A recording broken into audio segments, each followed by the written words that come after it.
Prishtinës dhe të bëjë betejën politike në kurriz të tyre në mungesë të kauzave të vërteta.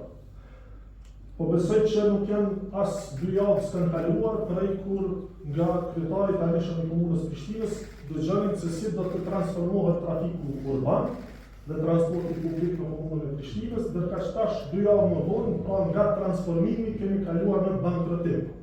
Pra po shihet se si po shturët kjo propagandë që ishte bërë, dhe tash në mungesë të kauzave politike, kjo po keq përdoret e madje po tentohet të shfrytëzohet që në kurriz të qytetarëve, pra duke u mohuar atyre shërbime të caktuara publike, të fajsohet në këtë rast qeveria qendrore apo edhe Ministria e Financave. Në lidhje me transportin publik, unë kam takuar sot edhe përfaqësues e sindikatave pra që ishin në protest para komunës së Prishtinës, por që erdhën edhe këtu në udhëheqjen e kryetarit të komunës. Dhe e kam sqaruar edhe para tyre dhe më duhet ta them edhe këtu në konferencë, ka qenë që kemi fillimisht pra 2 probleme në këtë situatë. Problemi i parë tek transporti publik, pra është që ky problem është i veçshkaktuar.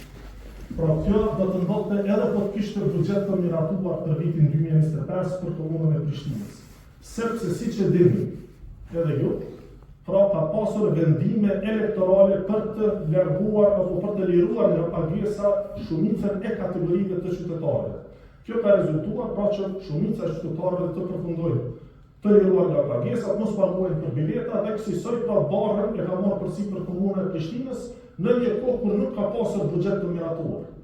Pra kryetari i komunës së Prishtinës për shkak të vendimeve elektorale e ka fut komunën në obligime pambulesë.